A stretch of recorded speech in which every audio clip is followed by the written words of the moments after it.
Malai la mali a ho e ki mele tonga ko tonga pe fie ki taritali le ki mo tolu ki o mo uni o ngongo me le te o tonga uloa ki me waka ma foki televisione tonga ki he hawani. Wakai koe ki ngahi ulu i o ngongo. Fotu e minista paanga ke hiki e tuku hawe ngai koloa ho mai ko lahi e su kame ngā ko ke whasi si o no mao e ka kai e whanua. To e hama e hia mamafa ko e whaingahani i ke to e awe i e whaunga whamalohi i e longa i whanau mea ko i kai haane pi ki ngā pe whamili ki ai. Pea whahoka ni awhi ai e whamoni alea pau e pule anga me ngai kūpu whikawaki a e te nau whakahoko mu whapaanga i ngahi ngawe whale lei mu whakalahi ko ia e wafo koe ni sālo te. Ko auriri ani polu tele me wakai ko ia ki he whakai ki.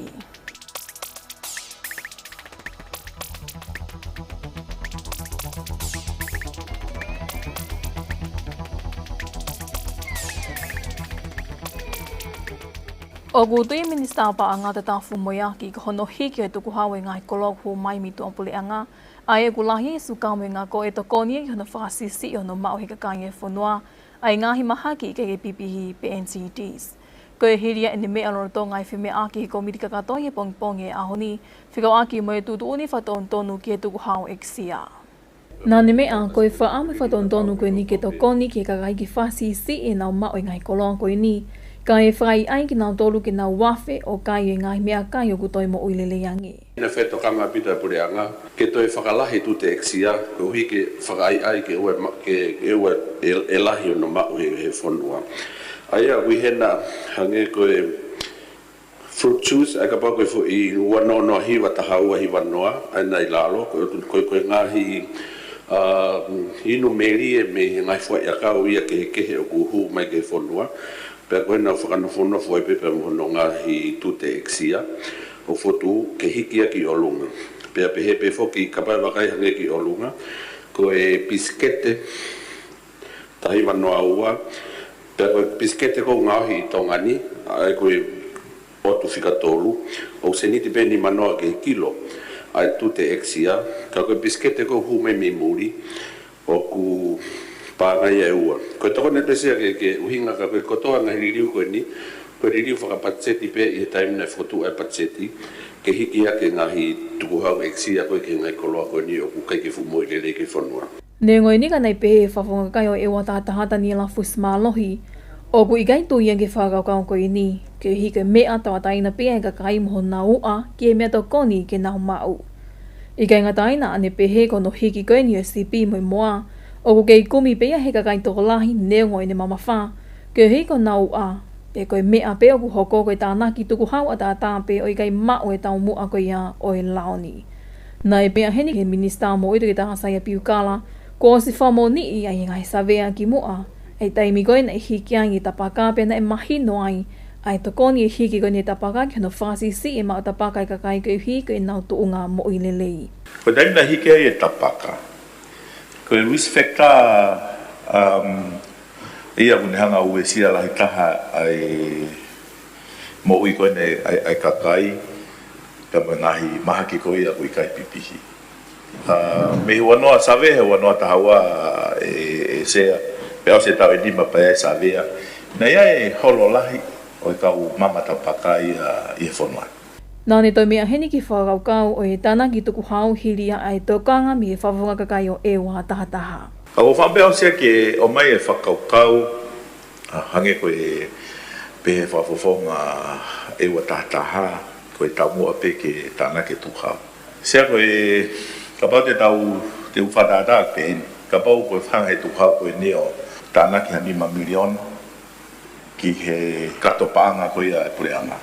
Mahalo kuri unga ni mai a sea, hono kumi mai ngai whaito'o, whafolau e kau mahaki, whikau aki mo ngai whakautua kone o ku ikai pipihi.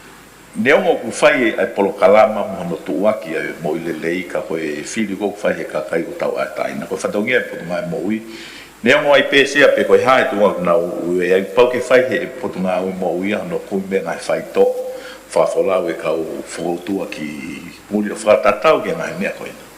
Ai koe tokonia pe ia sea ki he whakaukau koe ia koe tāna tu hau. Ka ku tonpeke ke mea he whare e kini. O to e riunga ni mange panga whamoreke he pureanga. Ki he whaito ka mono whawhala o kina o tolu o mātunga mehe.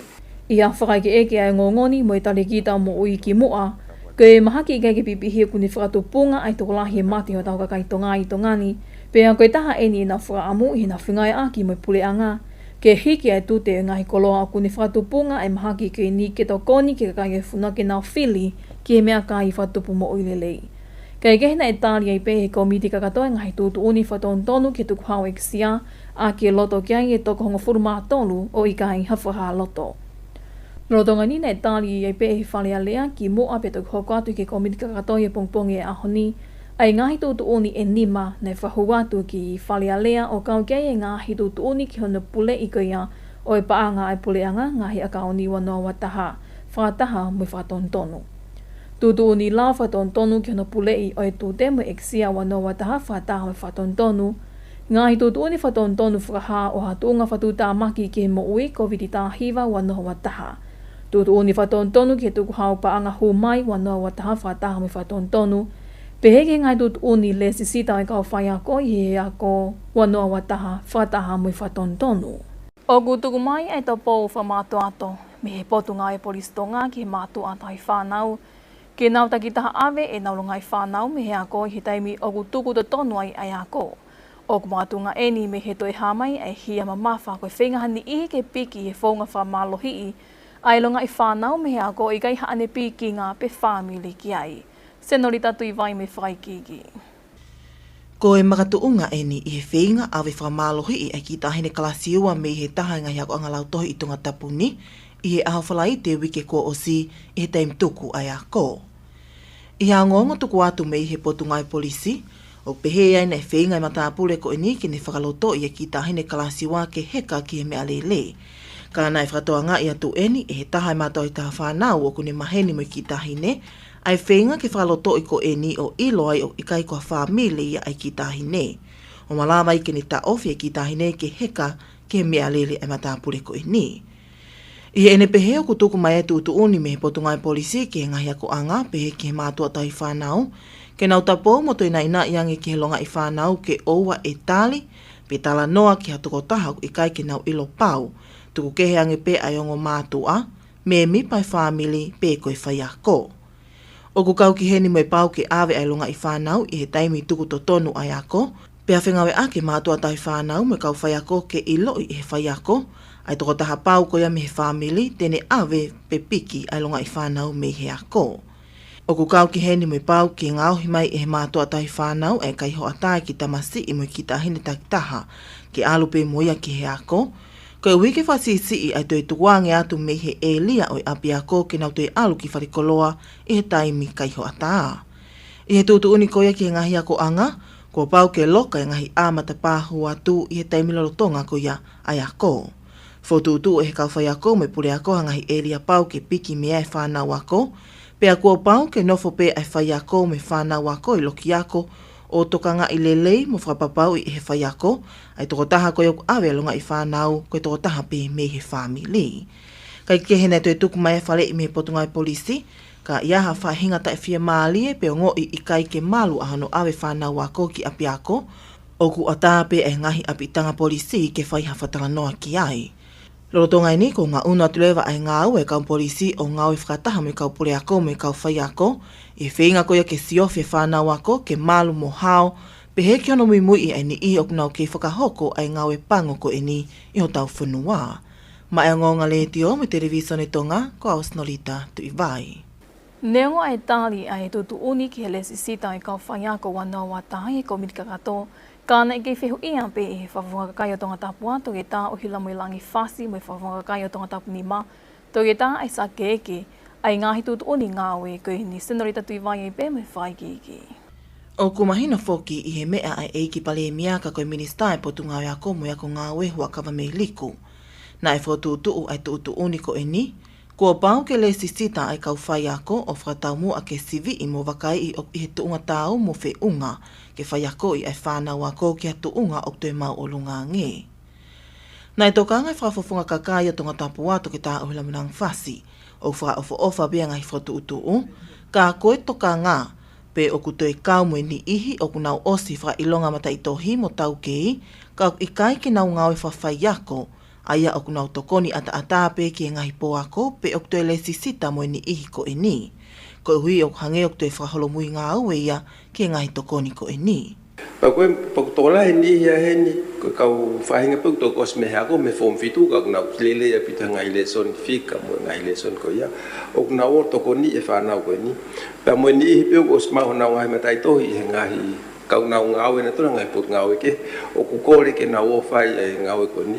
Pa ku whakate fito ai lava lele ngau e ko ni i he nau loto lele i.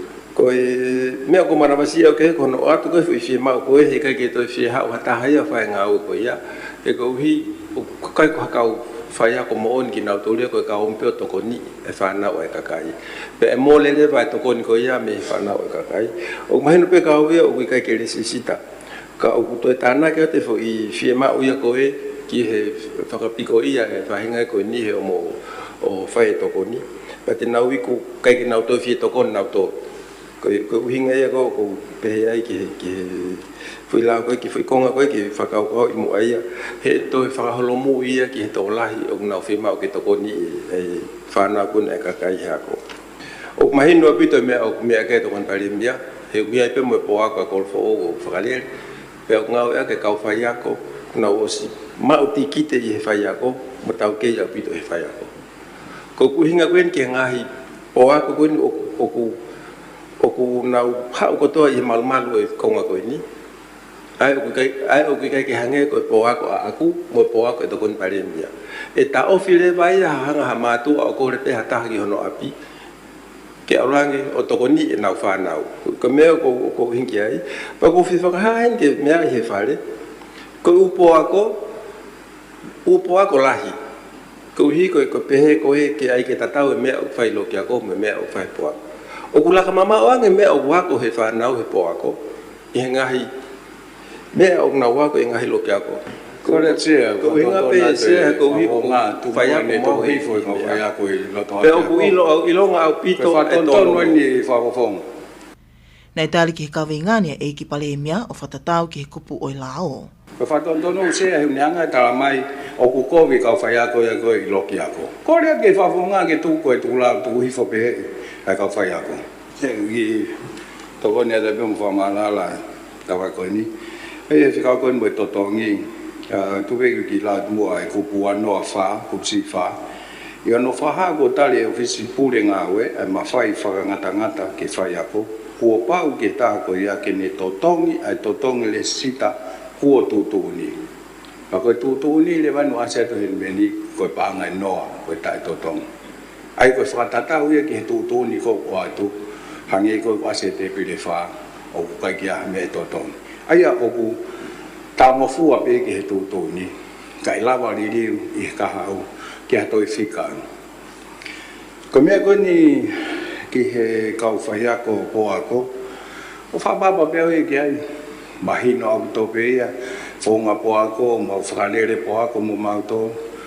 Kau mahu inga au tō pe ia whakawhonga, ki tau whapapau.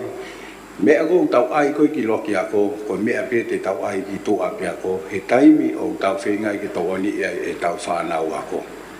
O mahu inga ia ke tau ai ha stenet, ke ua holo e tau stenet i he tau alu koe ki tō api ako, ko uhinga pe o hutu ai ai loki ako. Koe kau he mea fo koe ni, hange ko kulau, pe tau e tō taha koe ni, ke nofo whaataha mua whanau ako, o whai ako.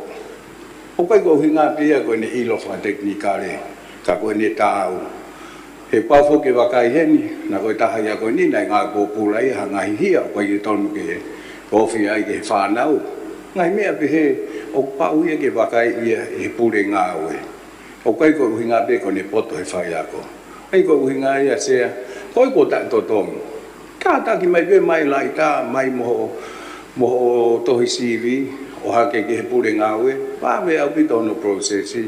Kai tau whima le, nā mea hoko pa tau toka haka hake, o tau man, tāna pau pēna le si tāna me ilo, koe tama koe nau pehe, peo pehe.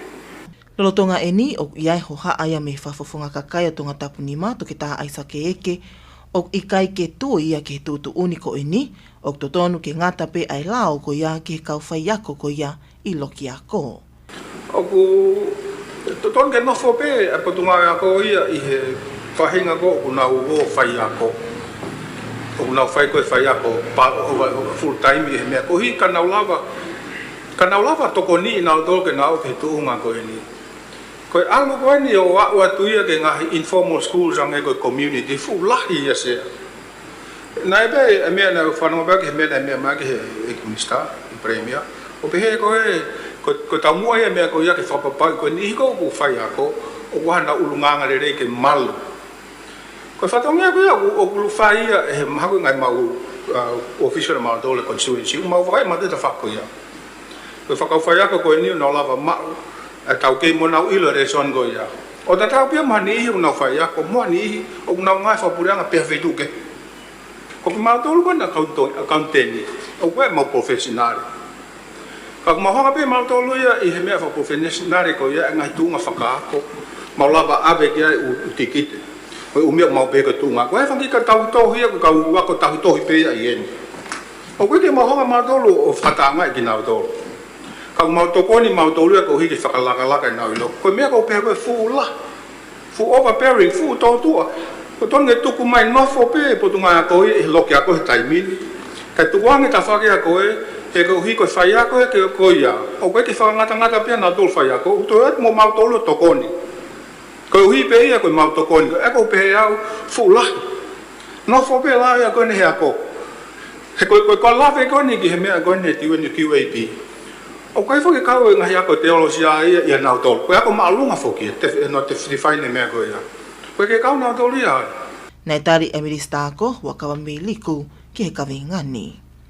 Patonto na ko kato I wa ko tonga ni o glesita ko ngai ako ko fatongia TNQAP ki na wakai ki na programa fai ako ina fo programa ko o fakalere pe ko I hastenet fa data o ki mea o mai ko me TNQAP ko ki na sivi na to ka fai ako se ka tu be ada ki famala ko ngai mo ui o pule sisita ai kau ngawe I pot ngai mo.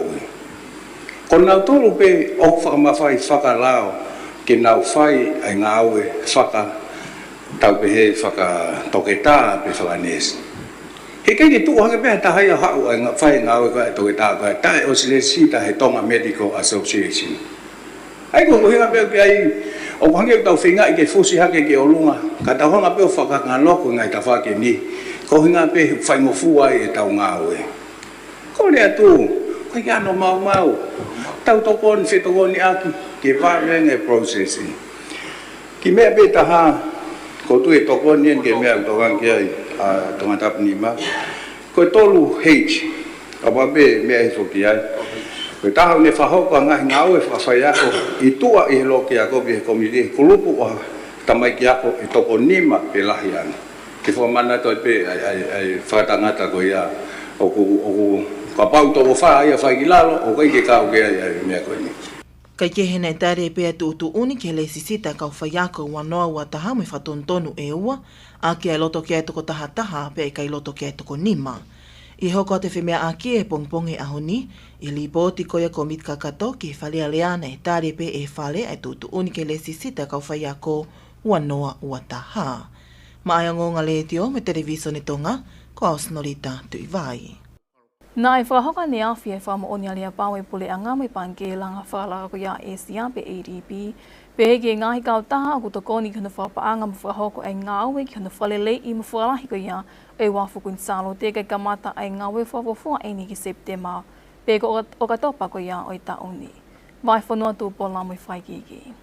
Ko taha eni he momeniti whawhiwhia ke pure anga he whaiwhaiange pia malawa ke kamata e whakamooni a lea pau ngāwen ke huika hiri ene tau e wawha me hono whalelei whamuimui e wafuku in sālo te.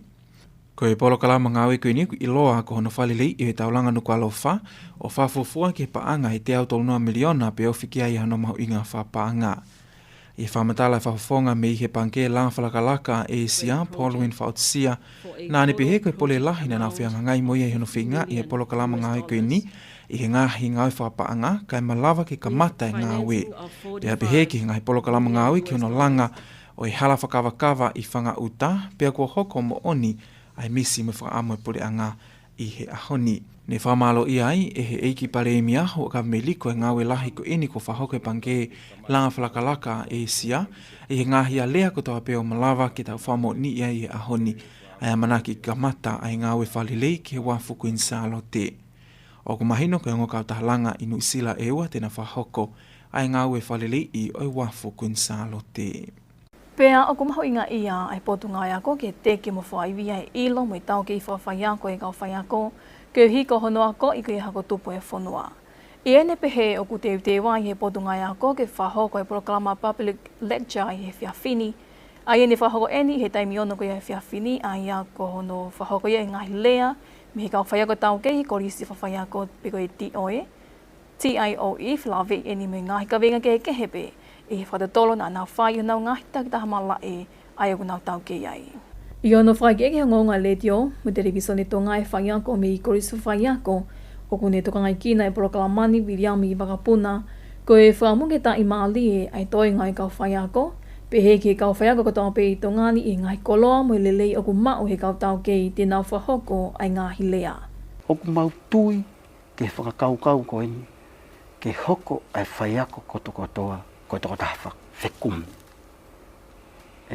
Ko anga mahe ni, ko e whai ako, ko hono fo i whatongia pe o naia, ko e fo i whai ako pe i loki ako. Ko fo i ngā ue whakaloki ako, ko e tō mai pe mo, ko o albek loki ako. Ko e whakakaukau ko e niu mauhanga, ko e nima tō mata uia. E nima tō he ma, o wanga he whai ako, tō ai, pe mo e whekumi. Ai mau whaamu ke mauhanga whakahu, pe whakaivia. Whakaivia ai kau whai ako, a korisi whai ako mau ka matai. Pāk mandu i whaka o mau teu e kau whai ako, maatonga i korisi whai ako. Ai ako mau whaka amua, mau whaka kau ke mau hanga o whao ki loto ai whekumi i he whai ako. Pea i he mahu inga ko ia e lo loto ange ilo ai whai ako, ki he ene content ko e ene lesson. Pea ka pau lewa e whakaivia e whai ako, pea e mawhai lewa e whai ako, ki he kukumi ki he mooni, ai ako o kai ke out of date, kai a whie mao lewa e whai ako ke update ene ngahi ilo. Nā ne pehoki kai ngata pe i hono tuka ngai kina o i kau whai ako, ka ke whanongoa e he mātu a taho i whanau me i api, ke hi e malawa pe ke nau mao he ngahi ilo whiunga, ki hono ako i nau whanau me i api. Tau te whito ki taim whangata ako e ni o tau whia moia i COVID i tāhi wā. I kai ngata pe kau whai ako mau te ui, pēa mo kau whai ako pe ko kuitua. Hange ko whailo, o ulahi ene ilo he whika. Ko tene whai e Alexa ko hono whakahino e ngahi mea ko ia he whika. Pea wea e viti o iai. Ai ko mau whakaamu, e lama i tamasi i o si o ai. E lava pe tamasi i ko mātua. Lava pe mātua o tokoni. Ai ngā au koe ake he mātua ki naula pe na tolo o ngā au ake pe ngai whongo whahinu na koe ake tokoni ke ako e nau whanau i api. Ai ko whakatau mua pe he ke tokoni ki he whanau e whonua. Ke tau lava ai o whenga e ke ngā unu ai ako. Me he tu unga koni o tau osi. Mea e ho eki pia tau lau ilo ki ai. Ai tu kunga ko o ku tālanga. Ai tu unga pia e ako. Ka koe taha ene e whonga o ku mau sio e te mau wala tokoni ai me korisi whakawhai ako. Ko mau whahoko e public lecture. Tuku atu ke inasia e mātua, inasia e kau whai ako, inasia e whanau ako, pia moha taha pe e ala tokoni ke he mai moa ako i ha tau whonuan. Ko e polokalama ko nina whawha ia i he tau kōsi, i he tau mua ke whakahoko hangai whātatolo, o ku toi loloto ange he kau whai ako, i he korisi whawhai ako, o whatatau ki o nau ngahi tau kei i he mala e ako, a ia nei whamatala hini ki ai e whai ako, mi korisi whai ako, ko whailo tāu wha. Na e te whitoi e o hinga, ke hanga e kau whai ako koe ako koe o e ako whawhai ako, pe koe TIOE, ai ako e pureanga. Ke nau hanga whai e whakatotolo i he nau ngahi mala e takitaha. Pea ke whaari e nau whanau ako, ai whahinga ngāu e koe ia, koe konga ia ngāu e whawhai ako. Ke toi loloto angi ene ilo ke tau te whito ki ono ngahi mala, ke mala e kune whai ako ai. Pea koe uhinga ia hano whakotu ue mea koe ia. Koe oanga ha whainga maari, ke lawa e he whai ako, o tala ki toi ngai fonua, ai ka kano o ni ngā ue, pia mo ngahi e ria o kuwhaia e ne whakatotolo. Pia taimeni ihi o mau whakasio ki haka kai me tua. Kei ka programa ko ini kei taha pia o iako ku whai he kau ngāue me kau whai ako he koriso whai ako me potu ngāue iako ki ka kai e whanua. Tau te whito eni pe whate whito pe ia i ngāhi e lia ke kehe pe iako ai aku a tā pe ia ki hā tā kehe. Ka ki mua pe tau mawai te tau whakaiangi pe hin ki e ngāhi ulu i a ngongo. Fotu e Minister Panga ke hike tuku hawe ngahi koloa hū mai o ku lahi ai suka me ngā ko ke whasi sii a hono mau ko he ka kai e whanua. Toi ha mai e hia mamafa ko e whengahani i ke toi awe i whonga whamalohi i longa i whanau me ako o i gai haane pi ki ngā pe whamiri ki ai. Pea whakahoka ni awhi ai whamonia lea pāwai pule anga me ngai kōpu whikao aki ai tina whakahoko mo whapaanga ai ngāwe mo i whakalei ko ia ki he wafo ko ni sālo te. Ko i ka kātai pia ngā hi ngongo i lea whatonga mo le te o tonga uluanki me wakai ma whoke televisione tonga ki Hawani. O gai whaamu me a taki katoa pia ngā hi ngongo ni kira to whāne katoa pia. Whamaalot ni pita kei whi au mai ka